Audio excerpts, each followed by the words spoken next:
اب میرا سوال یہ ہے, اگلا سوال یہ ہے کہ کیا یہ D G I S P R فیصلہ کریں گے کہ یہ سازش تھی یا نہیں؟ ان کا تو ایک پوائنٹ آف ویو ہو سکتا ہے, وہ فیصلہ تو نہیں کر سکتے. فیصلہ اگر کروانا ہے اس کا, جس طرح پریزیڈنٹ آف پاکستان نے چیف جسٹس کو خط لکھا ہے کہ آپ اس کو پروب کریں, آپ کہہ رہے ہیں مداخلت ہوئی, تو اب کون فیصلہ کرے گا کہ یہ سازش ہے, مداخلت ہے؟ چیف جسٹس کو کیا کریں؟ میں نے جب پرائم منسٹر تھا, میں نے جوڈیشل کمیشن کا, میں نے کمیشن کا فیصلہ کیا, جوڈیشل کمیشن نہیں, کمیشن کا فیصلہ کیا کہ وہ پروب کرے کہ یہ سازش ہوئی ہے نہیں ہوئی.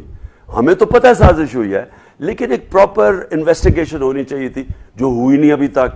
تو کوئی نہیں کہہ سکتا, D G I S P R یہ نہیں کہہ سکتا کہ سازش ہے یا نہیں ہے. وہ یہ مداخلت تو سب نے مان لیا نا کہ مداخلت ہے. اب وہ مداخلت جو پرائم منسٹر مصدق تھے 1950 کی دہائی میں ایران میں, جب اس نے نیشنلائز کی ایران کی جو سارا جو تیل کی انڈسٹری تھی, تو جو باہر کی قوتیں تھی جس میں امریکہ اور برطانیہ, انہوں نے فیصلہ کیا اس کو گرانے کا. تو اب تو ڈی کلاسیفائی ہو گیا نا, پیپرز ہمارے سامنے ہیں. تو وہ کیا تھا انہوں نے سب سے پہلے میڈیا پہ پیسہ خرچ کیا, میڈیا پہ پیسہ چلا, میڈیا میں اس کو پہلے برا بھلا کیا گیا پرائم منسٹر مصدق کو. پھر انہوں نے اپوزیشن سے مظاہرے کروائے, جس طرح یہ کام پہ ٹانگنے والی جو مارچز کروائیں, اور جس طرح یہ لانگ مارچ, انہوں نے اپوزیشن کو پیسہ دیا, انہوں نے کیا. یہ اب ریکارڈ کے اوپر آئی ہوئی چیزیں. اور پھر انہوں نے ان کو لوگ خریدے, جو پرائم منسٹر مصدق کی پارٹی کے لوگ تھے, ان کے اوپر پیسہ چلا. تو کیا یہ یہاں نہیں ہوا؟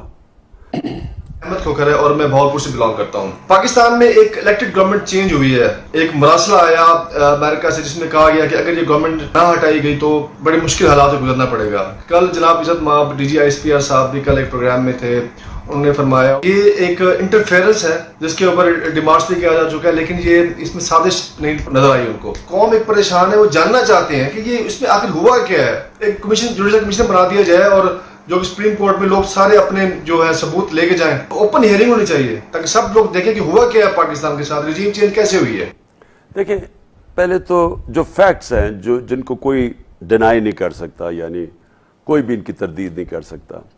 7 مارچ کو ڈونلڈ لو پاکستان ایمبیسی میں ایک آفیشیل میٹنگ میں بیٹھتے ہیں اور پاکستان امبیسڈر کو کہتے ہیں کہ اگر عمران خان کو آپ نے پرائم منسٹرشپ سے نہ ہٹایا, یہ نو کانفیڈنس کی جو موشن آ رہی ہے, تو پاکستان کو بڑے فیس کرنا پڑے گا, بڑی مشکلات کا دھمکی دیتا ہے, اور اگر اس کو ہٹا دیا گیا تو پاکستان کو معاف کر دیا جائے گا. یہ فیکٹ ہے.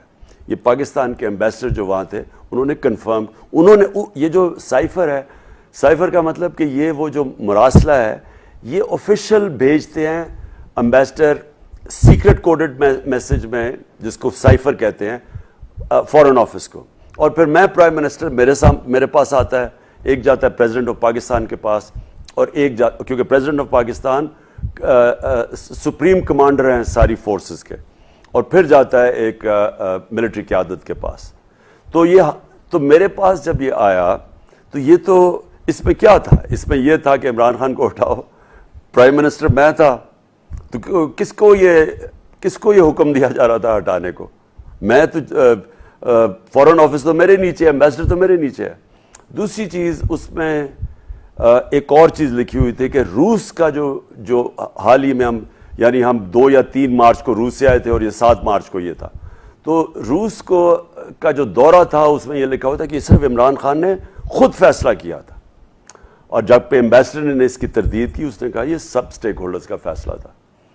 اور پھر یہ 7 کو آتا ہے, 8 کو نو کانفیڈنس ٹیبل ہو جاتا ہے نیشنل اسمبلی میں, اور اس کے بعد ہمارے وہ اتحادی اور ہمارے جو اپنے ممبرز پارلیمنٹ تھے, ان کو ایک دم لگتا ہے کہ اوہو یہ تو جناب بہت بری حکومت ہے, ہم نے تو اس حکومت کو چھوڑنا, ہم نے تو ایک دم ان کو یہ چیز یاد آ جاتی ہے. اور ہمارے جو بیک بینچرز ہیں, جس میں یہ لوگ پہلے امریکن ایمبیسی میں جا کے, ہمارے پاس پورا ریکارڈ ہے, یہ امریکن ایمبیسی بھی جایا کرتے تھے, یہ 3-4 جو سب سے پہلے لوٹا ہوئے, تو انہوں نے ایک دم ساروں نے فیصلہ کیا کہ پارٹی گورنمنٹ گرانے کا اور چھوڑنے کا. اب سوال یہ ہے کہ جب 2 سال پہلے جو 2 سال میں تھے جب ہماری اکانومی کا برا حال تھا, بینکرپٹ اکانومی ملی, آئی ایم ایف میں جانا پڑا, آئی ایم ایف نے ایسی کنڈیشنز لگائیں, لوگوں کو مشکلوں کا سامنا کرنا پڑا, بہت مشکل تھی. پھر کرونا آ گئی اگلے سال, تو 2 سال تو ہمارے بڑے مشکل تھے. تو اگر انہوں نے چھوڑنی تھی پارٹی تو تب جانا چاہیے تھا. لیکن آخری 2 سال میں, پچھلے 30 سال میں, وہ پاکستان کے وہ سال تھے جس میں ہم نے سب سے تیزی سے ترقی کی ہے. ہماری ڈیولپمنٹ, ہمارا اکنامک گروتھ ریٹ جو 5.6 اور 6% تھا, یہ 2 کنزیکٹیو سالوں میں تو بہت اچھا تھا. ہماری انڈسٹری گرو کر رہی, ہماری ٹیکسٹائل کی ریکارڈ پروڈکشن, ہماری ایکسپورٹس ریکارڈ, ہماری وہ جو tax collection record, remittances record, سب سے زیادہ ڈالرز آ رہے تھے پاکستان میں. تو اور زراعت کے اندر تیزی سے آگے بڑھ رہا تھا, یعنی ریکارڈ بمپر کراپس ہوئی جو ہم نے ان کے لیے ٹرانسفارمیشن پلان دیا تھا اپنے ایگریکلچر کا, اس کی بڑا ایک دم ہمارا سارا کسان اٹھ گیا. تو اس ٹائم پہ جب پاکستان آگے جا رہا تھا تب ان کو کیوں خیال آیا چھوڑنے کا؟ اب میرا سوال یہ ہے, اگلا سوال یہ ہے کہ کیا یہ D G I S P R فیصلہ کریں گے کہ یہ سازش تھی یا نہیں؟ ان کا تو ایک پوائنٹ آف ویو ہو سکتا ہے, وہ فیصلہ تو نہیں کر سکتے.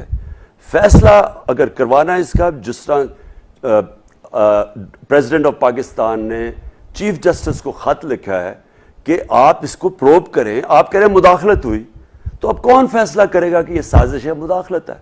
چیف جسٹس کو کیا کریں؟ میں نے جب پرائم منسٹر تھا, میں نے جوڈیشل کمیشن کا, میں نے کمیشن کا فیصلہ کیا, جوڈیشل کمیشن نہیں, کمیشن کا فیصلہ کیا کہ وہ پروب کرے کہ یہ سازش ہوئی ہے نہیں ہوئی. ہمیں تو پتہ ہے سازش ہوئی ہے, لیکن ایک پراپر انویسٹیگیشن ہونی چاہیے تھی جو ہوئی نہیں ابھی تک. تو کوئی نہیں کہہ سکتا, D G I S P R یہ نہیں کہہ سکتا کہ سازش ہے یا نہیں ہے. وہ یہ مداخلت تو سب نے مان لیا نا کہ مداخلت ہے. اب وہ مداخلت جو پرائم منسٹر مصدق تھے 1950 کی دہائی میں ایران میں, جب اس نے نیشنلائز کی ایران کی جو سارا جو تیل کی انڈسٹری تھی, تو جو باہر کی قوتیں تھی جس میں امریکہ اور برطانیہ, انہوں نے فیصلہ کیا اس کو گرانے کا. تو اب تو ڈی کلاسیفائی ہو گیا نا, پیپرز ہمارے سامنے ہیں. تو وہ کیا کیا تھا انہوں نے سب سے پہلے میڈیا پہ پیسہ خرچ کیا, میڈیا پہ پیسہ چلا, میڈیا میں اس کو پہلے برا بھلا کیا گیا پرائم منسٹر مصدق کو. پھر انہوں نے اپوزیشن سے مظاہرے کروائے, جس طرح یہ کام پہ ٹانگنے والی جو مارچز کروائیں, اور جس طرح یہ لانگ مارچ, انہوں نے اپوزیشن کو پیسہ دیا, انہوں نے کیا. یہ اب ریکارڈ کے اوپر آئی ہوئی چیزیں. اور پھر انہوں نے ان کے لوگ خریدے, جو پرائم منسٹر مصدق کی پارٹی کے لوگ تھے, ان کے اوپر پیسہ چلا. تو کیا یہ یہاں نہیں ہوا؟ تو کون فیصلہ کرے گا کہ سازش ہے نہیں؟ ایک ہی طریقہ ہے کہ ہمارے چیف جسٹس صاحب اس کے اوپن جوڈیشل کمیشن میں ہیئرنگ کروائیں. کلوز ڈورز میں ہم کوئی نہیں مانیں گے, اوپن ہیئرنگ کروائیں, اور اس کے اندر پھر جو بھی فیصلہ ہوتا ہے پتہ چل جائے گا کہ صرف مداخلت تھی یا سازش بھی تھی.